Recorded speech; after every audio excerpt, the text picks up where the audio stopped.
a couple of students who are going to be here and will be here to answer questions afterwards if you have any from the student perspective.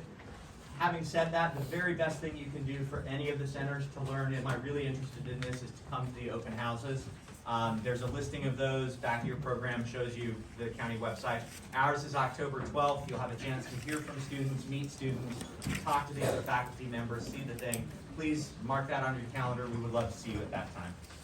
And I'm going to ask Akshara and Athan to introduce themselves. Hi, so as Mr. Frick said, my name is Akshara. I applied to Freeman from the deep run zone, so I'm not zoned here. I applied, I obviously got in, and I'm a senior here now. I applied to Freeman specifically because I was interested in the ethics and philosophy and the leadership side of it, which is basically the entire program. But I think it was really interesting because it connected to a lot of my other subjects. I was able to explore a lot more of my interests while keeping what I learned in these classes intact. And I'm almost certain that I'll be able to carry these sort of virtues and values out into the world beyond high school and throughout high school. And my name's Afton. I'm also a senior in the center. I applied to the center because I was really interested in philosophy and law, and I thought that that might be something that I would do after college. And now that I'm going to environmental studies, it's a completely different thing than philosophy, but I'm taking what I learned and really just how I can use it to impact people around me and the environment, and it's something that I've only been able to do because I went here. I think she'd have been able to do it anyway, but it's gratifying to hear her say that. So they'll be here afterwards if you have questions that you would like to ask them. I should point out, I asked today, I was like, I could use a couple of people to help me, and lots of people just said yes because they care about this place, and I'm grateful for that. Can we just give them a round of applause? All right, so we're going to talk in the now 14 minutes that we have about why we do what we do, what our curriculum is, and what some of the activities that we offer are that might be a little different than what you would get at other programs.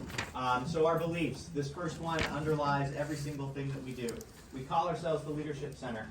That said, we believe that every single person has within them the ability and will have in their lifetime the opportunity to step forward as a leader in their business, in their community, in their neighborhood, in their family. All of us need to be able to recognize those opportunities and have the skills that are necessary to be effective in that. Our job is to help you figure out what your skills are, help you hone those, make them even better. If you're already a confident public speaker, we're going to help you be more confident. We're going to help you learn how to do it more effectively. If you're a nervous speaker or you would rather jab yourself with a sharp stick than give a speech in front of people speaker, we'll help you get good at that. Not the stick jabbing, we won't do that. We think we can help you find what those leadership qualities are. That's part of our job, and we think everybody has them.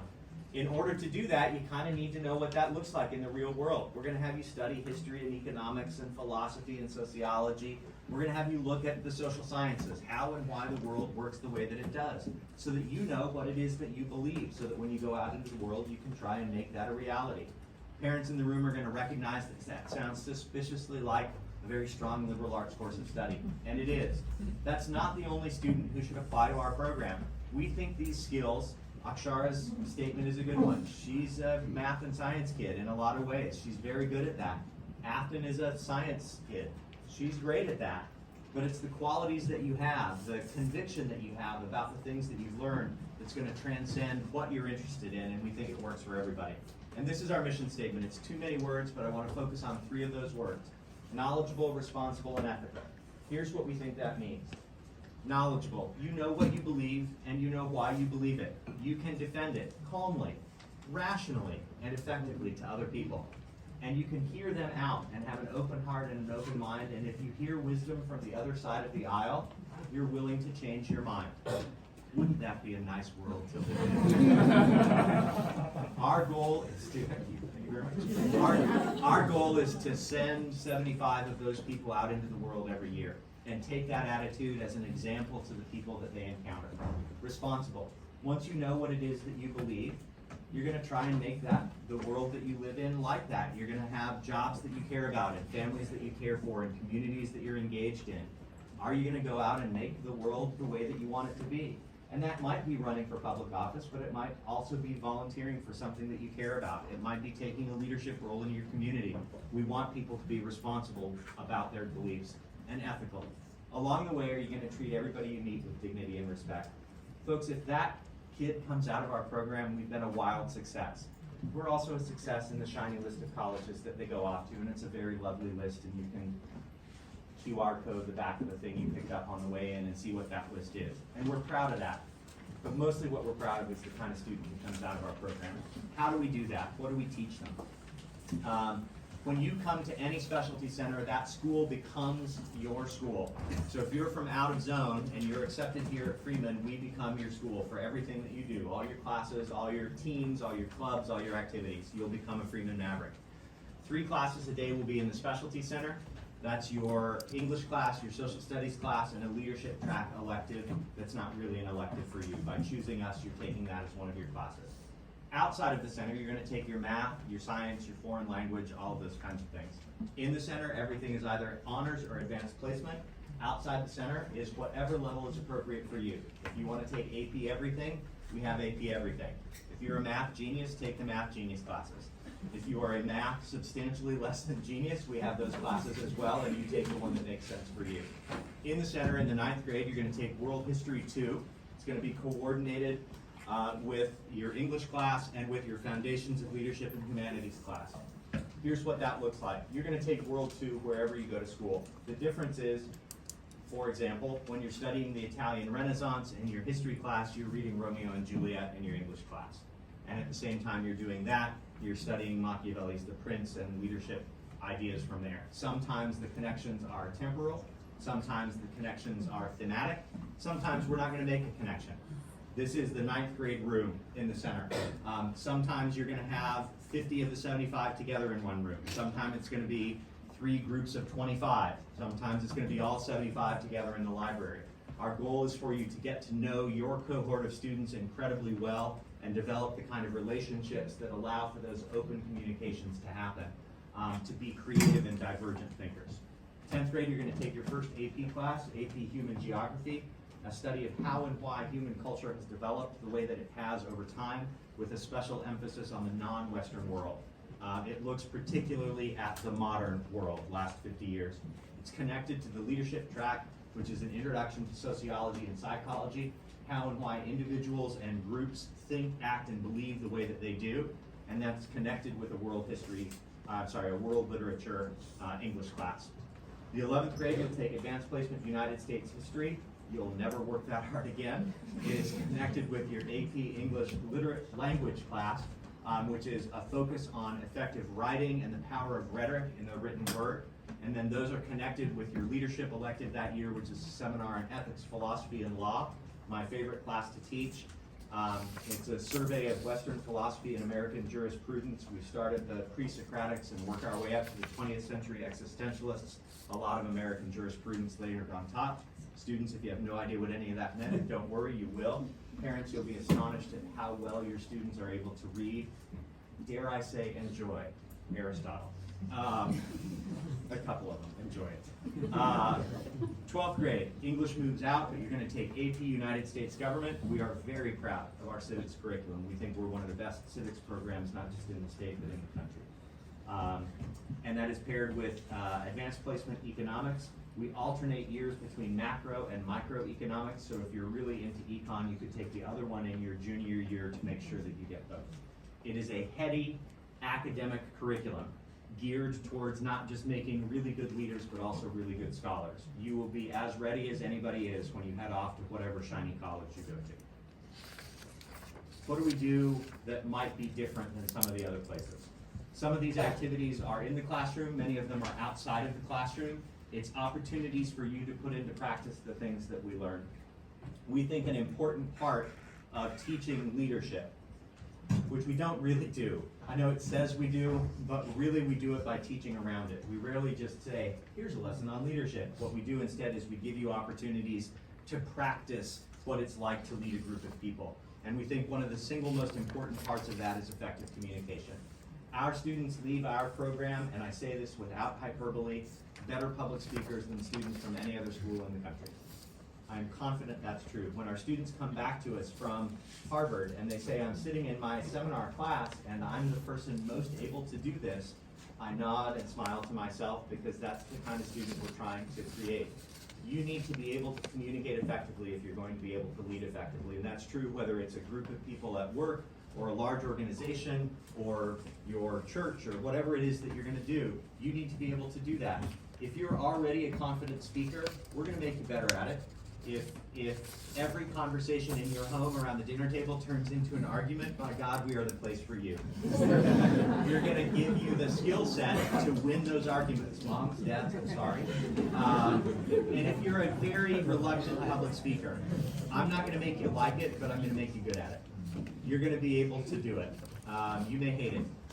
I can't promise anything other than that, but I also know you're going to be able to do it. I'm going to tell a brief story. In the We the People competition, this was about 10 years ago, I had a student whose voice I had heard a grand total of maybe one time in 4 years.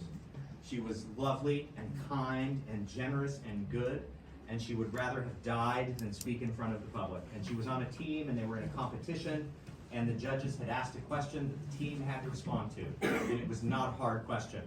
And I was sitting in the back of the room, and I was dying inside because nobody seemed able to do it. And you could see her from behind, and she just went, ugh, because she knew that no one else was going to answer the question. And she sat up straight, and she gave a perfect answer. Perfect answer.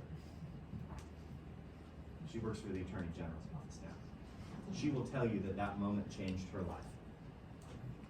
I can't promise it will do that for everybody. It's a good story. All right. Also, persuasive writing, you will write well. You will write effectively. You will understand how to use punctuation.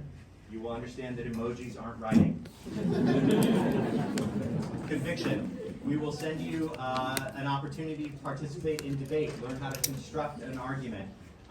Our students are very involved in Model United Nations. We run a conference here every year, completely student-directed, completely student-led. Students called me during the pandemic and said, we'd like to have a Model UN conference. And I said, well, that sounds interesting. We can do that when we're back. And they said, no, this year. And I said, schools are closed. And they said, it's okay, it'll be great. And they set it up, and they found people to come, and they ran the whole thing and did all the research. It was fantastic. Now we host it in person. It's a great conference. There they are. We the People, a nationwide, who knows American law, history, and government the best? And the answer is we do. Two of the best civics education programs in the country are within 5 miles of each other in Richmond, Virginia. There's this one and Maggie, whatever it is over there. They're great, they're fantastic, blah, blah, blah. They're fantastic. If you go to Maggie Walker, it's fantastic. But in the last 10 years, the two programs are in the top 10 out of 4,000 schools that participate nationwide pretty much every year. How cool is that? Civics education is alive and well in Richmond, Virginia. Look how happy they are. They finished 6th at nationals. One of the commitment out into the world, one of the hallmarks of our program is an opportunity to do an internship between your junior and your senior year. Go out into the world and see whether or not what you want to do, are the skills you've learned, do they make sense in the professional world? What does that look like? We have a lot of students who come to us and they think they want to be attorneys. And then they intern for 160 hours with an attorney and they come back and they say, I don't want to do that anymore. Because it's not what they expected it to be. We had one young man who wanted to be a butcher. And I thought, well, okay, that's different. So he decided, I think I can do this. And he got himself an internship at a slaughterhouse. And his thinking was, if I can do that, I can definitely be a butcher. And so he spent 3 weeks every day working 12-hour shifts, and he's got pictures of himself covered in gore. He is an attorney now. So I'm just saying you have an opportunity to do what it is that you want to do. All right, and community service. We think it is very important for you to take an active role in your community. We require you to do community service. Most of our students do far more than the 100 hours that we asked for over the course of 4 years. Take a role in your community. Habituate yourself to it is good to serve others.